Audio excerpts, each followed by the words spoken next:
Hello and welcome to Narayana's Academy. Today we are going to deal with the daily news analysis part. That means we will be covering all the most important articles from the newspaper The Hindu and Indian Express. We'll cover them in a comprehensive manner. We'll ensure that anything that is relevant for the examination, we will cover each and every aspect.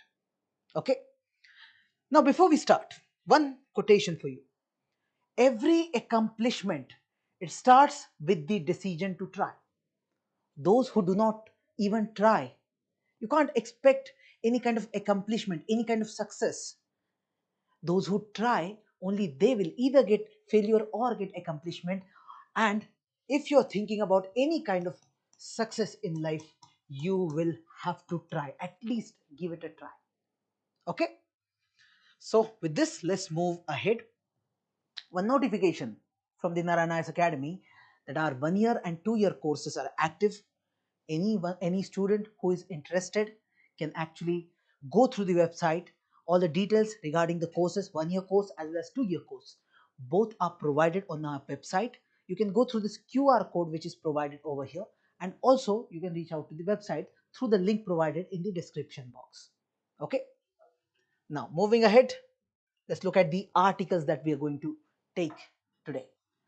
The first article, hydrogen versus battery. Now, in this article, we will specifically deal with hydrogen as a fuel. As India is thinking about transitioning towards the clean sources of energy, hydrogen remains an important source. So, that aspect we will discuss over here in detail. Second article over here is about CBI Director. Now, here the CBI Director is getting some kind of extension for his service. So, we will understand what is CBI, how it came into picture, its legal status, its powers, etc. And we'll understand how this CBI director is actually appointed. Then the third article, this one is related to India's Forest Right Act. The Forest Right Act is very important. Many important provisions of this Forest Right Act are ensuring that we conserve our environment, conserve our forests. Okay, and in this article, there is some comparison given with other countries too, so we'll understand that part. Then the fourth article, this one is related to energy footprint of artificial intelligence. Now, artificial intelligence, very important technology nowadays, and here we're talking about the energy footprint. That means for the artificial intelligence, we continuously need supply of energy, and continuously taking supply of energy, that simply means we need to generate more electricity, more energy. And for that, again, are we relying on our fossil fuels and all, or we are relying on renewable sources, or do we have any solution for this footprint? So we'll understand that part over here. Then the fifth and the sixth article, this one is related to Indus Water Treaty, and this one is related to caste census. Now, anyway, we have already covered caste census and Indus Water Treaty in detail in our daily news analysis sessions. Okay, so as far as the newspaper part is concerned, these two articles are certainly important, but we have already covered that part very comprehensively. I'll provide you the links of these two articles in the description box, in the comment box. You can directly reach out to those articles. Okay, now let's start with this first article, hydrogen versus battery. Now this article becomes important for GS paper 3. There's a section called energy. Okay, and there's one more section called environmental pollution and degradation. So when you are preparing for these two aspects of GS paper 3, hydrogen as a fuel becomes important. Even when you're studying for the science and technology part, there you study about different fuels, there you study about the energy part, there also hydrogen becomes important. Okay, now look at this previous year question asked in the year 2020. Describe the benefits of deriving electric energy from sunlight in contrast to conventional energy generation. What are the initiatives offered by our government to this purpose? Okay, now here they are simply asking about this electric energy part. That means which is coming from sunlight or solar energy. Okay, so if we can grab or get energy from sunlight, we can certainly get it through the hydrogen also. That's why I'm considering this article as important. Okay, now what's happening exactly? India right now is trying to change the way it uses its energy. See, if you look at the energy sources we have today, most of our electricity, it comes from coal or any other fossil fuels. When we talk about energy, there are fossil fuels like petrol, diesel, all these things are involved. But when we talk about electricity, the source of electricity, more than 50% of our electricity comes from coal based thermal power plants. Okay, now when we talk about coal, when we talk about petroleum, all these products, all these fuels, they create a lot of pollution. We get carbon dioxide, we get all the greenhouse gases. So it leads to pollution, and this pollution is one of the main causes behind this global warming and climate change, right? So if you see the data, right now India is the third largest emitter of greenhouse gases in the entire world. And that's why we are concerned. We want to fight with this problem. And to fight with this particular problem, India has made some commitments, some promises. We said that by the year 2070, this year is very important. By the year 2070, India is going to become net zero country. Net zero. That means we are not going to add any extra carbon into the air. We'll become net zero. Whatever we are emitting, that much we are also taking up. So we are not going to add any extra layer of carbon into the air. By 2070 we will become we'll get to this particular level. Okay, and this target of 2070, this was set, or this was announced by our prime minister at the COP26 meeting, COP26 climate summit, which was held in Glasgow.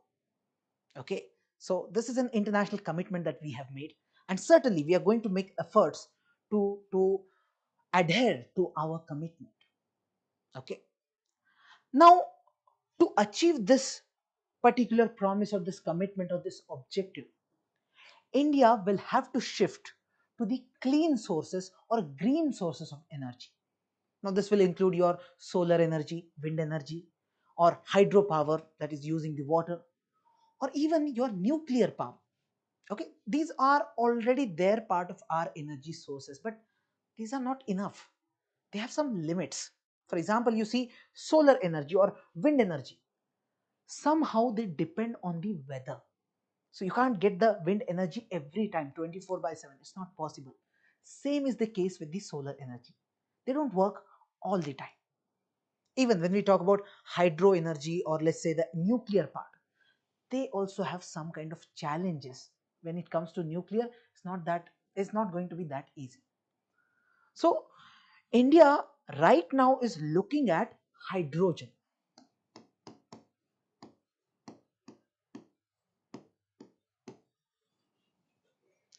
Right now India is looking at hydrogen as a new and very powerful kind of source of clean energy. Okay, now when we talk about hydrogen, what is so special about this hydrogen? Why are we so much interested in hydrogen? You see, it is the lightest element in the universe. You look at any element, the lightest one is the hydrogen. Okay, because when you see its atom, when you see its protons, neutrons, how many, it's just one number. There are not so many protons, so many neutrons, so many electrons as such in an hydrogen atom. So it's the lightest one in the entire universe. Okay, but there's a problem. We don't find the pure hydrogen gas in the nature. We need to make it by breaking down water, or let's say we have natural gas. We can break down the natural gas and get this hydrogen. Now once we get this hydrogen, we can then make use of it. Now this can be used in different ways. Okay, once we got this hydrogen, we can use it in different manners as a source of our energy. For example, we can use it as a fuel in the fuel cells, and using those fuel cells we can make electricity. Now what happens in this particular method? This is something we call as making use of chemical energy carrier. So in this method what we do is, hydrogen is reacting with the oxygen. Hydrogen reacts with the oxygen in the fuel cell, and the byproduct that we get is the water, right? H2 and O, water.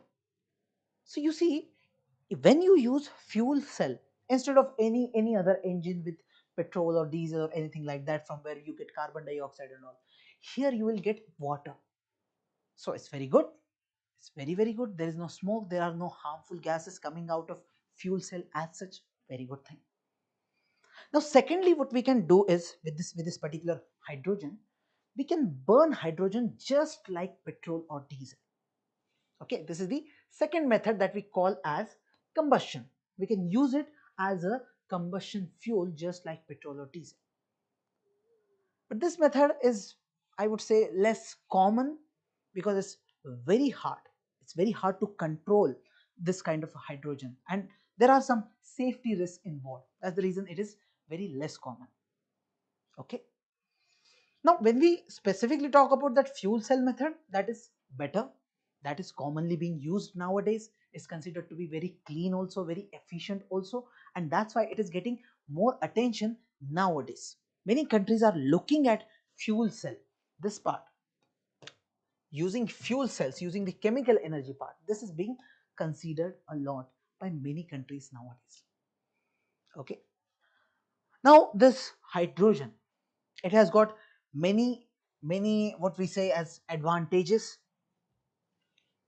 over conventional energy sources. If you compare them with the conventional energy sources that we have, even the petrol, diesel or coal, you can compare. So there are many advantages. First of all, it produces zero emissions. I said H2 and O, only water is being produced. There's no harm if water is getting produced. Zero emissions is something we are interested in. Very clean source. It does not pollute the air just like coal, petrol and diesel, and it has very high energy density. Now what do we mean by this energy density?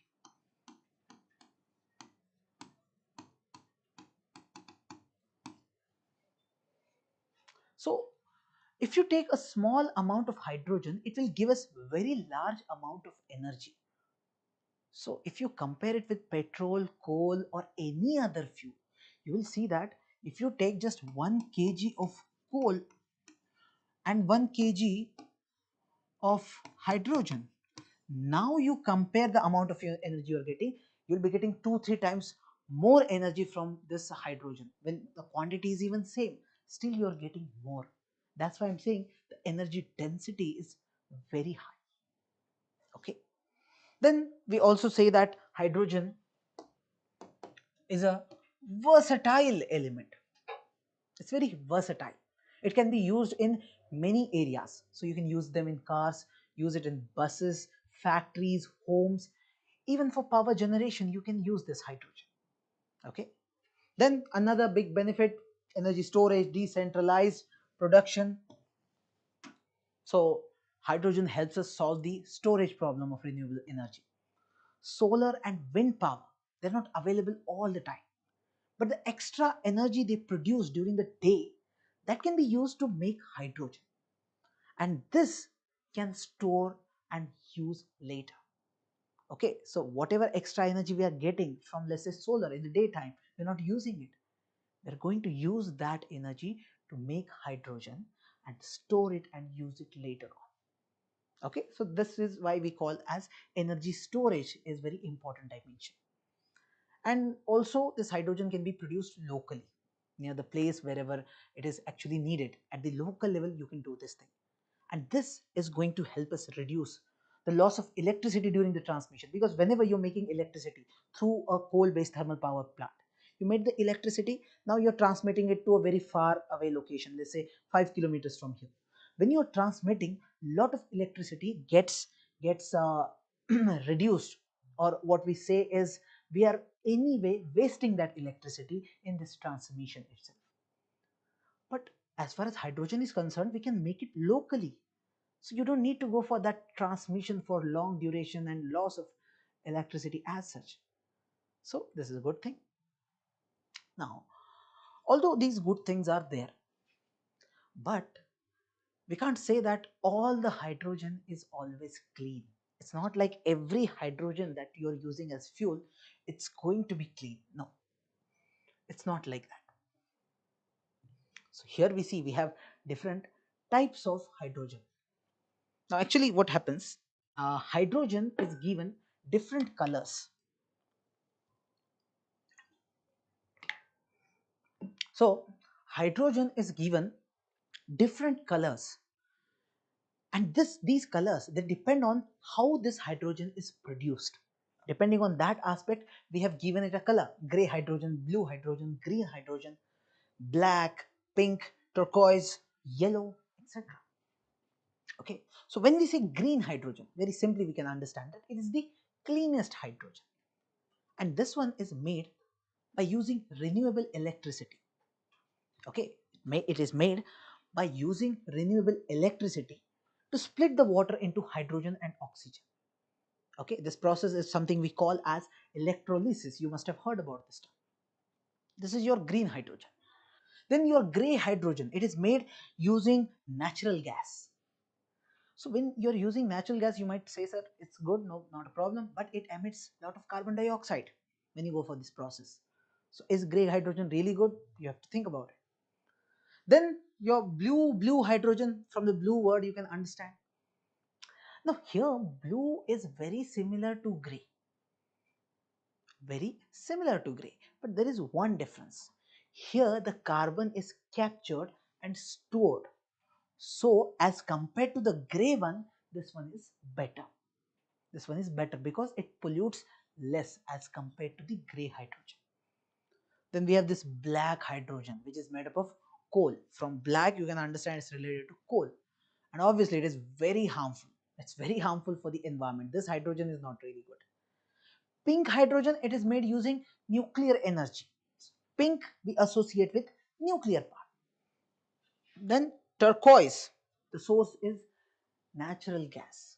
Now here what we do is we make use of a method called pyrolysis. So in pyrolysis what happens is we go for providing more heat, more temperature, but we don't allow oxygen to be present over there. So the process of combustion has to take place without oxygen. Such a process is pyrolysis.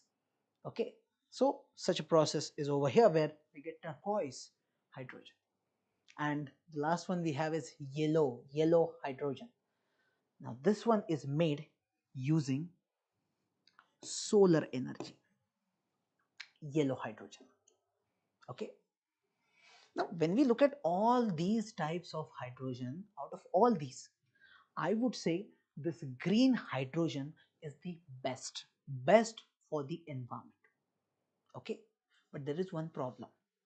This hydrogen is very expensive right now.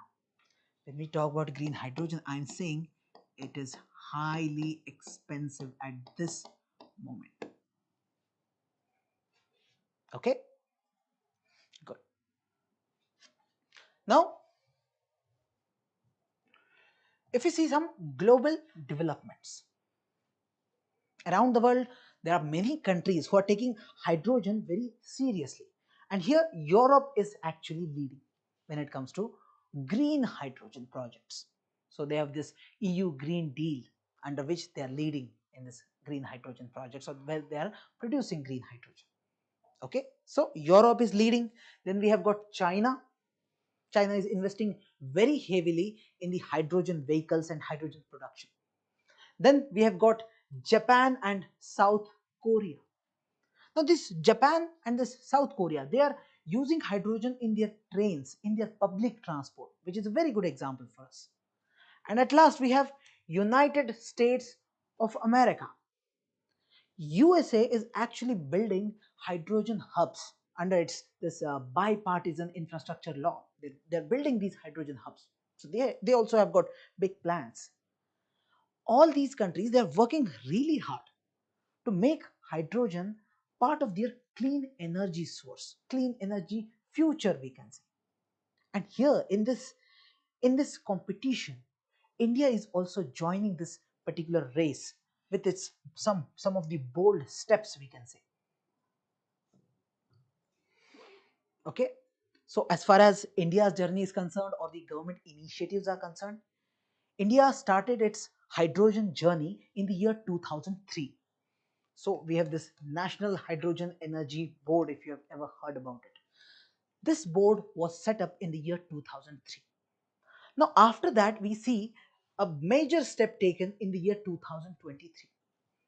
Government of India approved National Green Hydrogen Mission. So here we have this National Green Hydrogen Mission.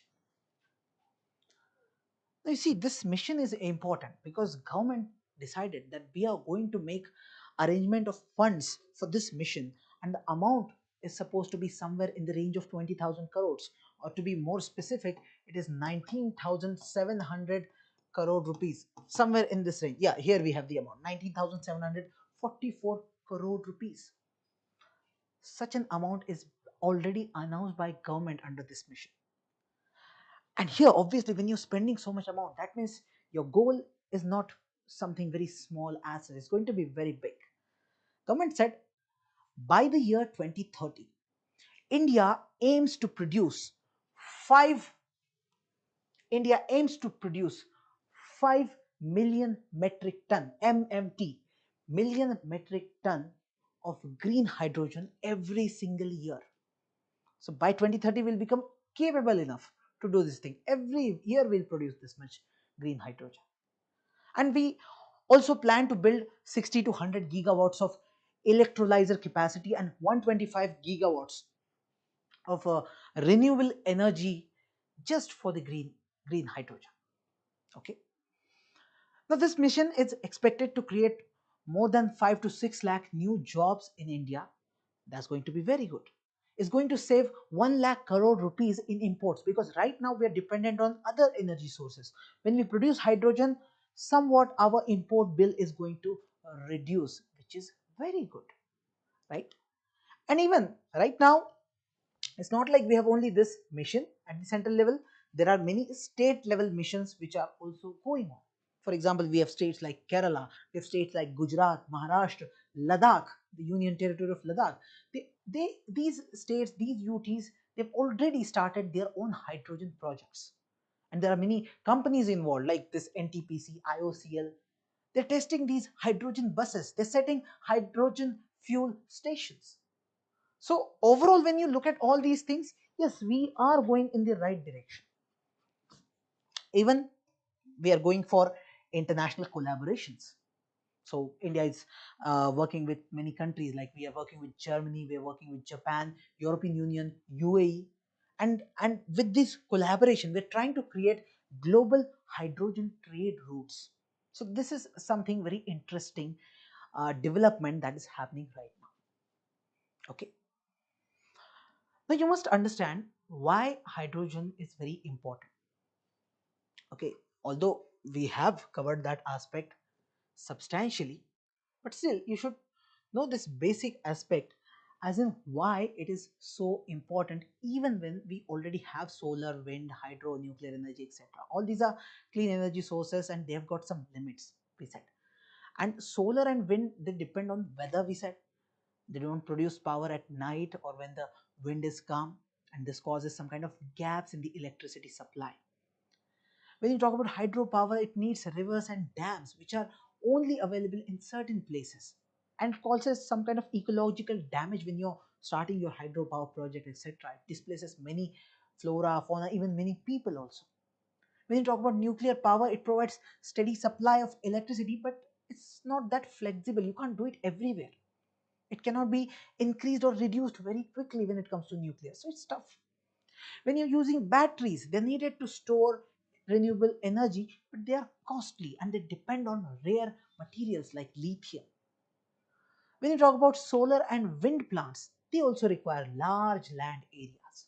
They need this transmission system to carry power from the remote areas, which is going to be very expensive, right? Even if you plan to do this, it's going to be very expensive. Okay, and to deal with all this, coal power is being used. It is still being used to balance our supply because we don't have any other way. And this coal supply brings pollution. Now we are thinking about hydrogen because we want to fix all these problems. During these sunny days or during windy days, we have solar systems, we have wind projects which can produce some extra electricity. We can use that surplus electricity and now we can make hydrogen. So we are not wasting our energy. We are trying to help our electricity grid somehow. And this hydrogen is also useful for the hard to beat industries. Like we have some industries like steel industry, cement industry, glass industry, fertilizer industry. These industries, they need very high heat or very what we call as special chemical reactions. So for example, they only have this hydrogen which can provide that cleaner way, wherein you need high heat, everything is needed, and that too in a clean way. So that's possible only with hydrogen. Okay, that's a benefit you need to know. Then another benefit what I can say is hydrogen can store energy for a very long duration, not just for hours like the batteries, but for even days and even weeks you can save it. And this helps during seasons when solar and wind output is very low. And this hydrogen is also better for very long distance transport. Let's say you're using bus, trucks, ships, planes. So when you're using these vehicles, here batteries are very heavy or very slow. So instead of using battery, it would be better you use hydrogen. And by using this hydrogen, we can even improve the efficiency, the cost effectiveness of our renewable energy systems. Okay, so overall, all these things are happening, all these things become possible with the hydrogen fuel, is what I can say with this. Okay,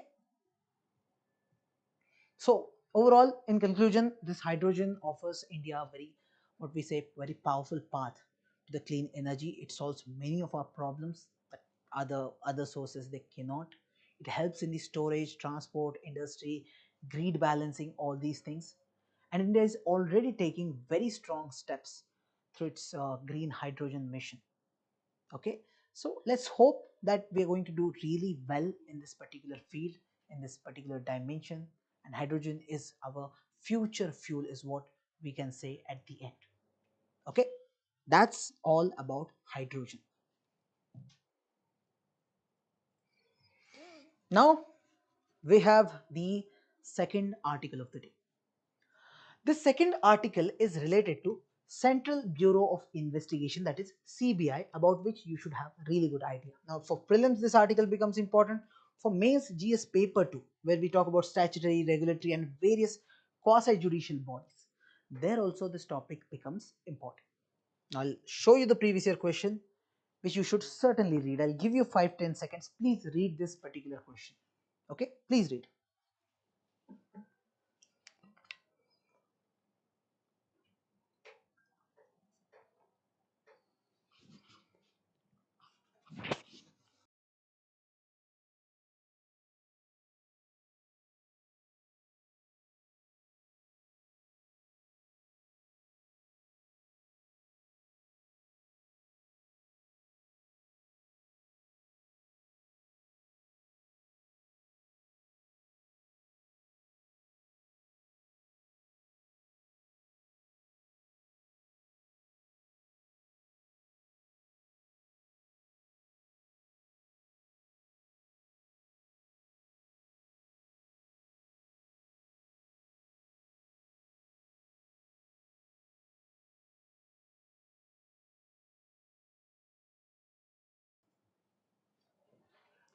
So if you have gone through this particular question, you can see that CBI being a very important agency,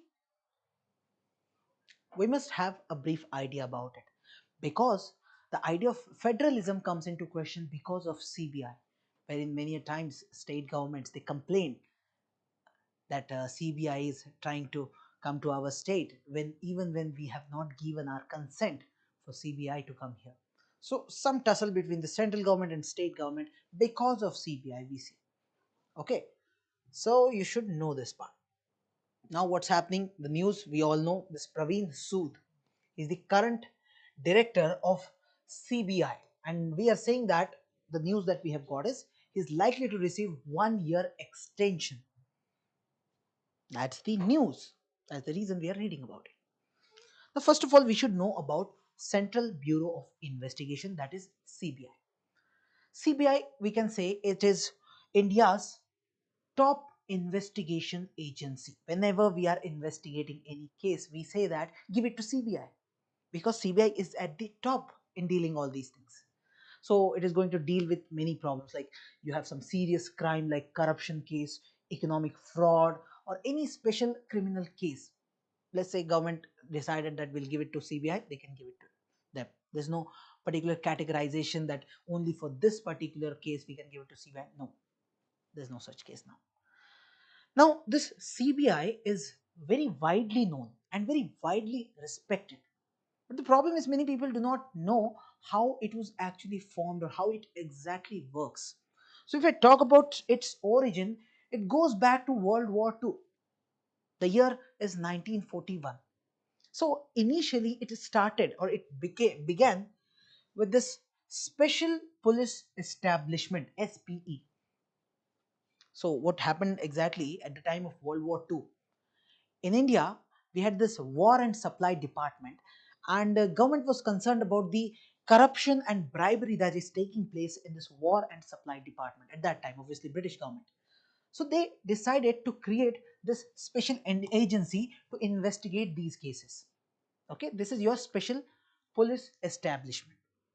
Now, later on, after independence in the year 1963, what government did, we created CBI. So CBI was officially formed in the year 1963, and it was not formed through any parliamentary law or any what we say as any authority from the constitution. It's not a constitutional body as such. Rather, it was formed through a government resolution, as we call it as executive resolution.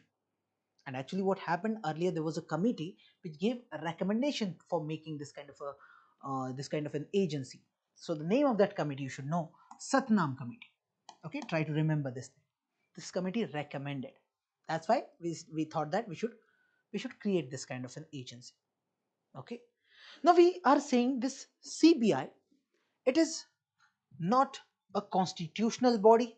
It is not a statutory body. It is created by executive order or executive resolution. Okay. So we'll call it as an executive body, let's say. Now you may ask, sir, whatever power CBI has, how are they getting that power? So actually we have this act called Delhi Special Police Establishment Act 1946. So CBI gets its power. It was not created using this act, but it gets its legal powers from this particular act. Okay. So this is important fact that you need to know. Then one more thing you need to know is it works under Department of Personnel and Training, DOPT. And this DOPT, it is part of the Ministry of Personnel, Public Grievance and Pensions. Right? This is how the structure is present with us. Now,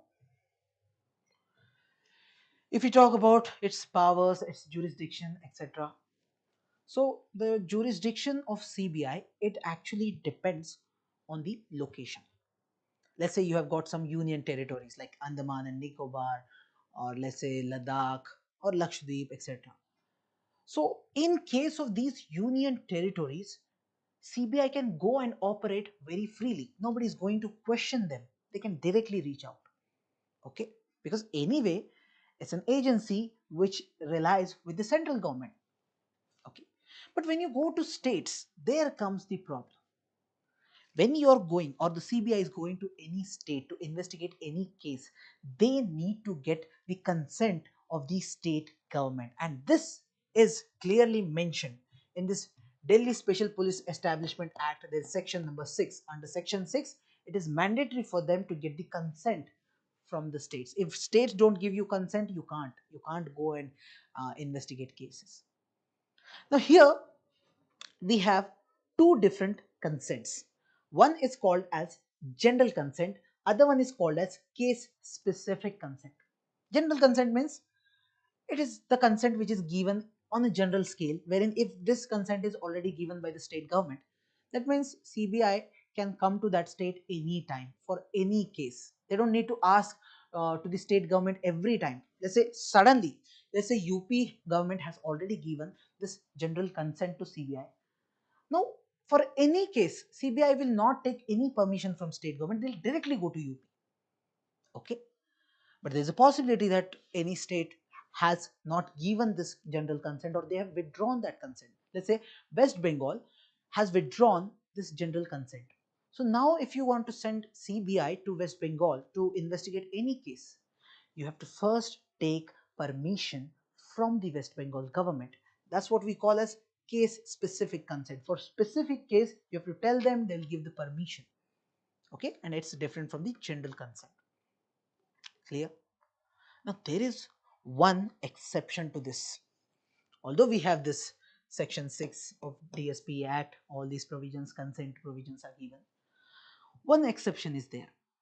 In case High Court or Supreme Court want any investigation to take place in any state, and if they give the order to the CBI, now CBI can go there. So just imagine, even if West Bengal government has not given any general consent or not given any case specific consent, still if High Court or Supreme Court orders CBI, CBI can certainly go and investigate that case in West Bengal. Okay, and this is being allowed to us because of our constitution, article number 226 and article number 32, under which you have to accept what the Supreme Court is saying. Clear? Yes. Now moving ahead, headquarters part. Now obviously headquarters of CBI is at New Delhi, and this agency has got many divisions at this moment. So many divisions, many, what we say, the organizational structure includes many special divisions. They are the specialized cells working on some special part. For example, they have anti-corruption division taking care of corruption related cases. Similarly, they have economic offense division, special crimes division, policy and coordination division, administration division, directorate of prosecution, and central forensic science laboratory division. Okay, all these divisions, so they show that how CBI works in a very professional manner, and that too tries to specialize in things, try to categorize things and work in a good way. Okay, so this is how they are working, that's how we simply say. Now comes the role of CBI in terms of its head or director, right? The head of the CBI is called its director. Now this director, if you see his tenure, he has got tenure of 2 years. It's a fixed tenure, but this tenure can be extended by the government, and this can be extended up till total 5 years. This is possible. Okay, because there was an amendment made in the year 2021 under which it was said that we can do this, we can extend this up till 5 years.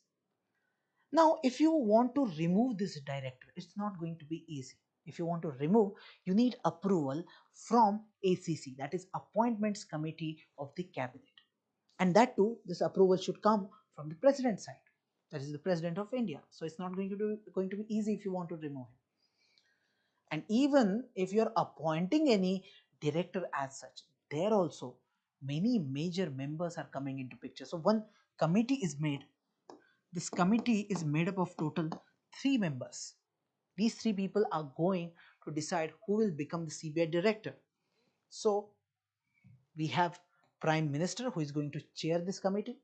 We have got leader of opposition from Lok Sabha or leader of the largest opposition party. And third, we have Chief Justice of India or a judge nominated by Chief Justice of India. So all these members are needed. Their consent would be needed over here when you're appointing the director. Clear? Any doubt till now?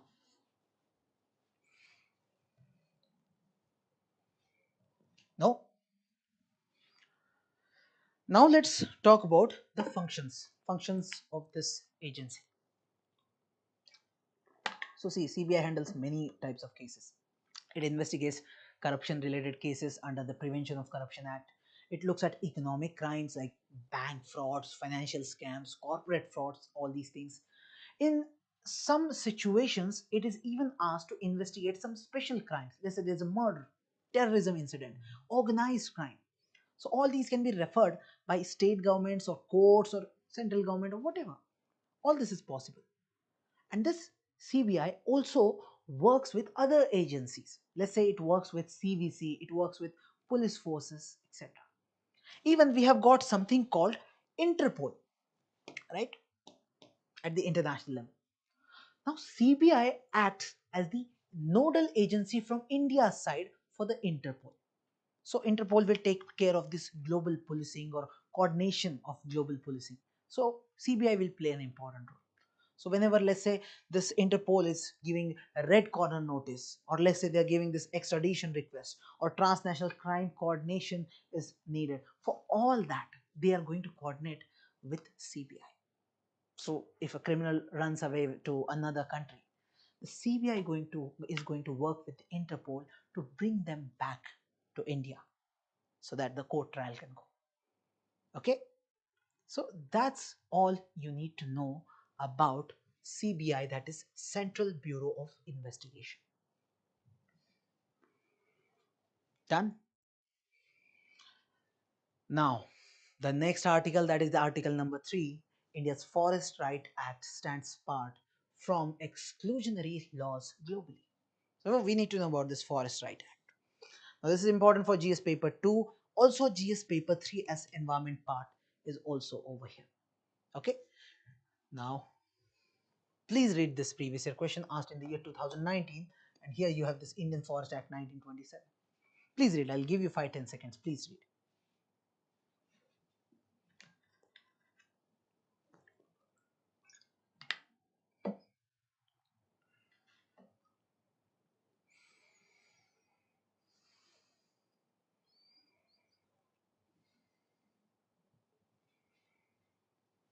Done?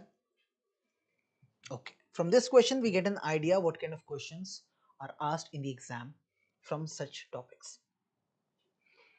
Now, you see, if you look at the entire world, in many parts of the world, protecting forest has become important.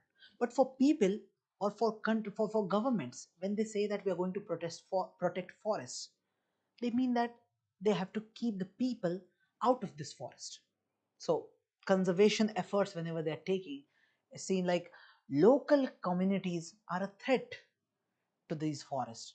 These tribal people or traditional dwellers, they're removed from their homes just in the name of saving this nature. But this is obviously unfair.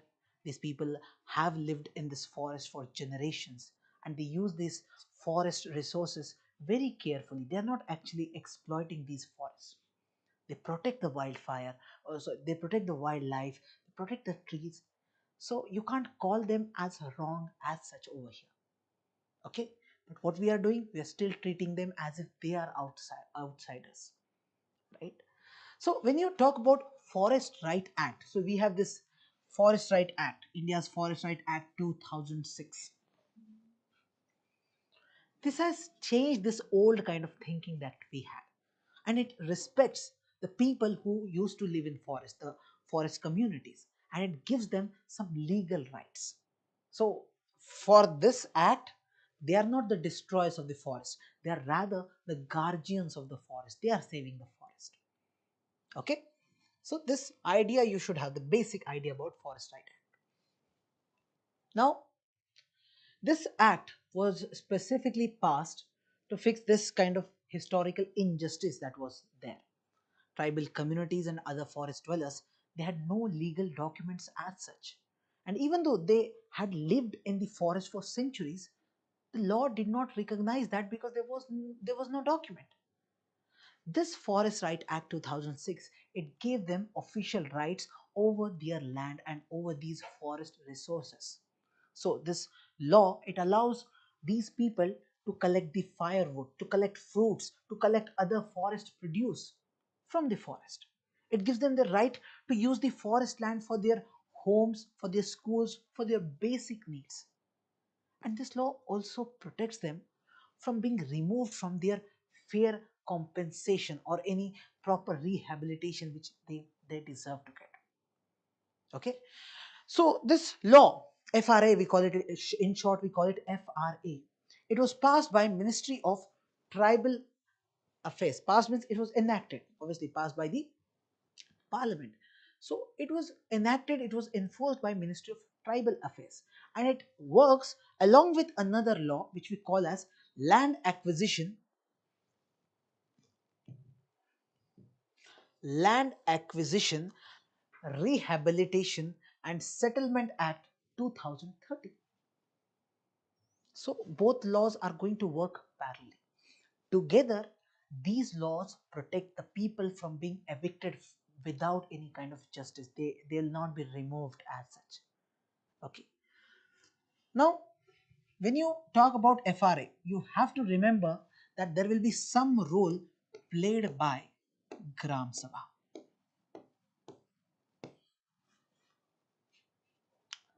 So what happens is this Gram Sabha, normally this Gram Sabha is the village council that we see. Under this FRA, Gram Sabha has the real power. It can decide how forests are actually managed. It can approve or it can even stop any development project that is taking place over this in this particular area. So through the Gram Sabha, we are actually giving voice to the people who live very close to the forest. Okay, so some democracy is certainly there, we can say, through this act. And around the world, the usual model is top down. Governments and big organizations, they make decisions. Local people in this decision making, they are not even considered. They're often ignored. They're pushed out. So you see Africa, you see Southeast Asia, Latin America. Many tribal groups have been forced out of forest. These people lived with the nature very peacefully, but they were treated as if they have harmed it. So this is what we call as irony. One who cared the most for these forests, they're removed. They're removed in the name of saving these forests. Interesting. Now, India's approach is obviously different. We have this FRA law, and this FRA very clearly says that forest communities are not a problem.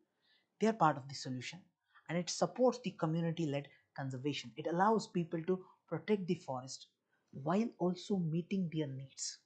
It connects these environmental goals with justice and human rights. And when we look at this fine balance, this is what makes this FRA stand out globally, I would say. Globally, not even in India, I'm saying globally. Okay. Now, you may still say, sir, there must be some problems. Certainly, there are problems. Even when we are going for such laws, there will certainly be some problems when it comes to implementation. So, many communities, they don't know about their rights. That's the major problem. So, if you don't know the law, what's the use of that law?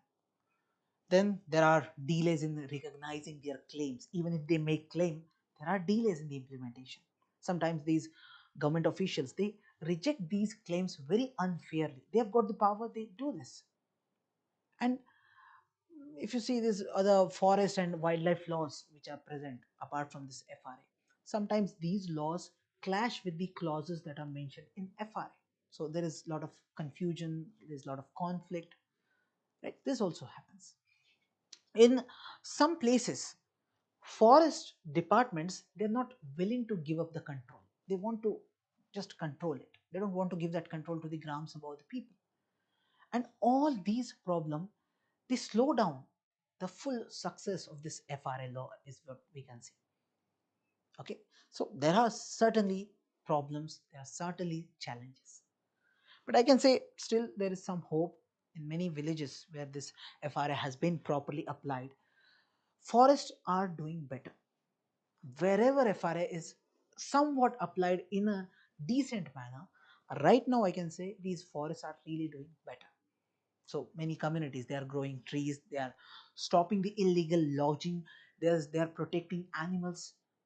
And when people take this ownership, when people feel that they have got this ownership, then they take the care of this forest, they take better care.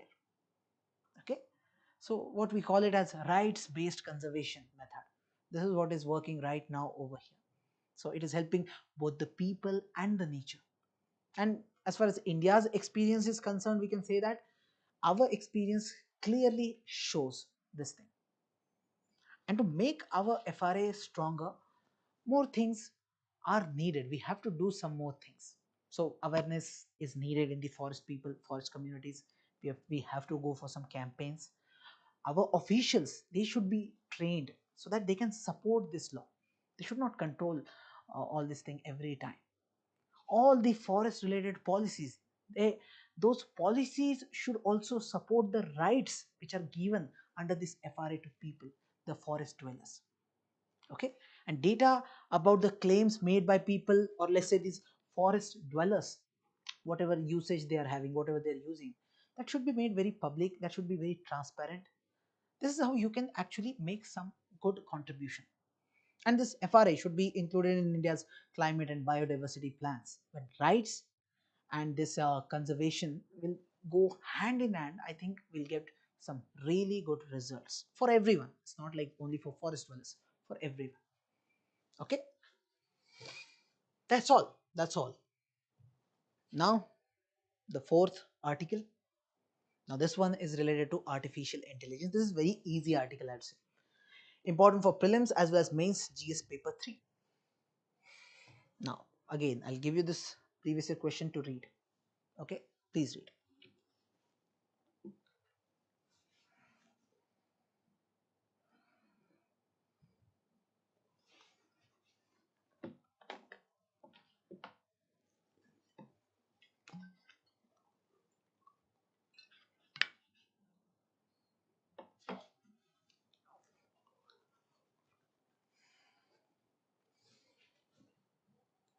Yes, from this you can get a decent idea about questions. Now, what's exactly happening? You see, artificial intelligence is growing very fast. So we have tools like ChatGPT. Nowadays, it's very famous. We have many image generators. We have some smart search engines that are available right now with us. And these tools, they're very helpful. They're very powerful also. And they also have a very hidden cost which we might not be looking, and that is they're consuming a lot of energy. When you're using ChatGPT or any AI tool, they're consuming a lot of energy. All the AI tools, they depend actually on the data centers. So data centers are like those big buildings which are having those servers. In those servers, data is stored, information is processed, right? And these servers, they run non-stop, continuously they're working. So to work, they continuously need supply of electricity, that too in a very huge amount. So if I have to give a fact, by the year 2030, these data centers are expected to use 10% of world's electricity. Just imagine, I'm saying by 2030 they are going to use 10% of world's electricity. Can you imagine? This is a serious concern, because most of the electricity that is coming to us today, most of it is coming still from the coal, gas, or the polluting fuels, we can say. So more polluting fuels we are going to use, that means it's going to be like more carbon emission. The more we are using artificial intelligence, the more we increase the carbon emission, and if you don't stop, it's going to continue. Even training one large AI model, it is going to release a lot of carbon dioxide.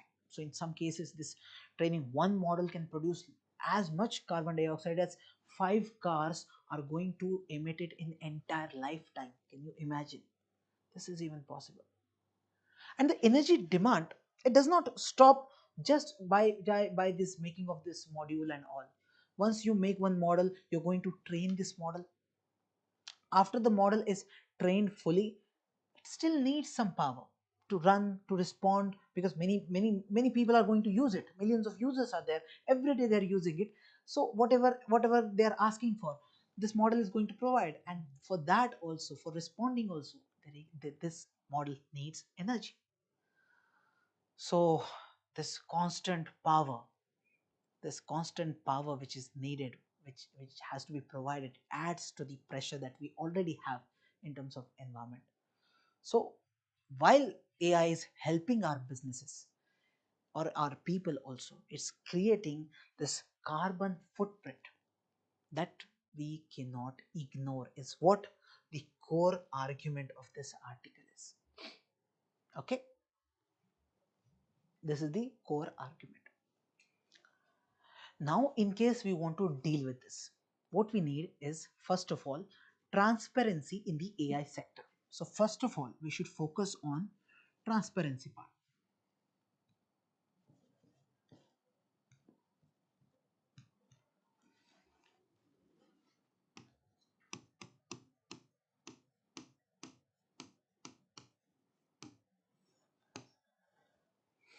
Okay, in the AI sector, we need transparency. That means companies should actually clearly tell us how much energy they are using, where this energy is coming from, and what they are doing, so that they can reduce the environmental impact.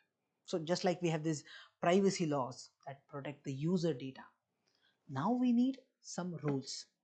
Okay, some rules wherein energy can be used, energy can be managed. And if companies, they are made to disclose this information, this is going to help researchers, this is going to help engineers to design more energy efficient AI systems. So this will also again going to help the companies again. So they'll be more careful, they'll be more responsible. Even there would be some action which can be taken by governments. They can even make environmental audits, so they can make those audits compulsory for these tech companies, right? That can be done. And India needs to act very early, very wisely also. Right now, India has enough energy to support its AI sector. But as more businesses will come up, more applications, more services will start using artificial intelligence, the demand of electricity is going to increase very sharply.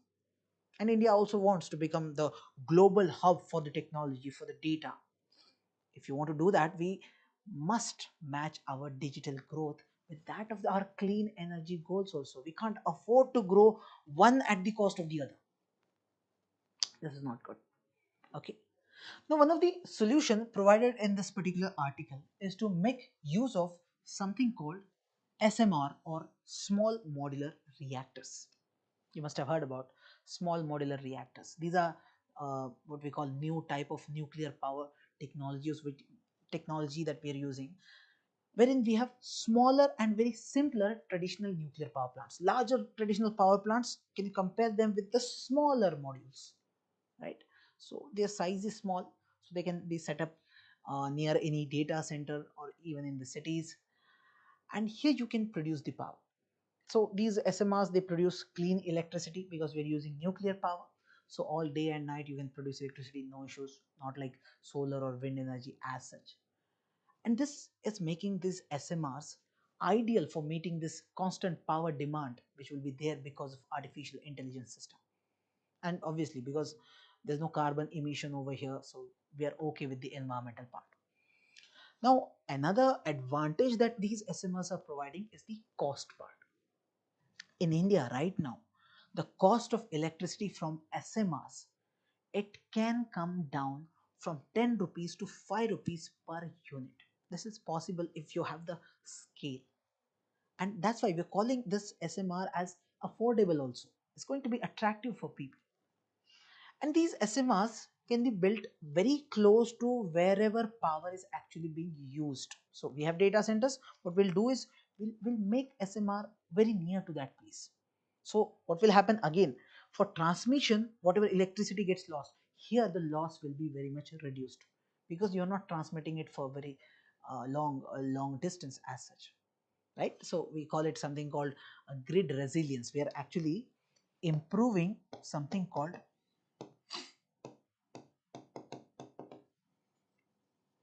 grid resilience.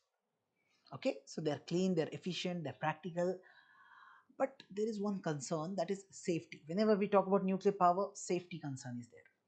Okay, but when we specifically talk about SMRs, they're designed with some safety features. So there are some natural systems to cool down this power plant. So in case of any accident, they'll try to cool it down. They'll take up very less space, so it's easier to set them up in any urban area or any remote areas also. But because of these safety improvements, what we can say is people are ready to accept it. Otherwise, people would never prefer it, right? So in short, what I can say is, as far as AI is concerned, the world of AI is going very fast and it's creating big energy problems for us. And we need some reliable source to solve this problem. Small modular reactors are one of that solution for us. Okay, that's it. Now, the fifth article is about Indus Water Treaty. I said we had already covered it. 24th of April here, Indus Water Treaty was covered. You've got the link in the description box. You can directly reach out to this video.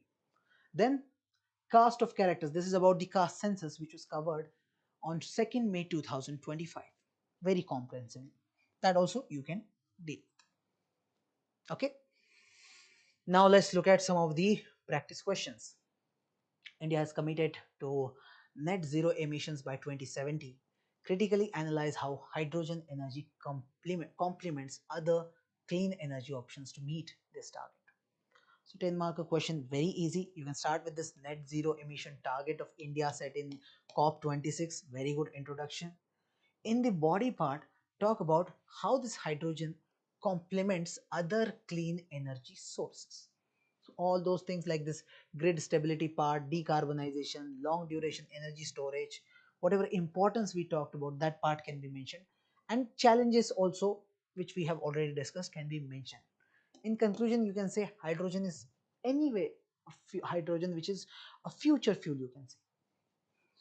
Then some practice questions from the daily news analysis of yesterday. With reference to solar energy in India, consider the following statements. India aims to achieve 500 gigawatt of non-fossil fuel capacity by 2030. Okay. More than 70% of India's solar panel imports come from China. Okay. National Solar Mission aim to achieve 100 gigawatt of solar capacity by 2022, which has already been exceeded. Now, this is wrong. Air pollution has no significant impact on solar power generation in India. That is also wrong. So, only 2 is the right answer. With reference to genome edited seeds, they involve insertion of foreign genes. No, they don't. There's no role of foreign gene as such. They help in reducing both irrigation needs and greenhouse gas emission. True. They're developed under ICAR. That's true. So 2 and 3 is the right answer. Consider the following statement with reference to Vizhinjam International's seaport. It's India's first deep water container shipment transshipment port. Yes, it's located closer to international shipping lanes than any other Indian port. True. It is developed entirely by union government. No, there is state government, Kerala government involved. There are some private players involved. The port has already handled 5 million TEUs since inauguration. This is also wrong. It's actually 6 lakh TEU. Okay. So fourth is wrong, third is wrong, 1 and 2 is the right answer. Now these are the questions which are part of your homework. You'll get the answers tomorrow, but if you want answers today, there's a link provided in the comment box. Click on the link and just attempt these questions. You'll get the answers directly. Okay. So the first question on CBI, pause the screen, attempt this question. Second, on small modular reactors, pause the screen and attempt it. Third one, Forest Right Act, pause and attempt it. Okay. So that's all. We've covered all these articles in detail. We'll meet in the next session tomorrow. Thank you so much for joining.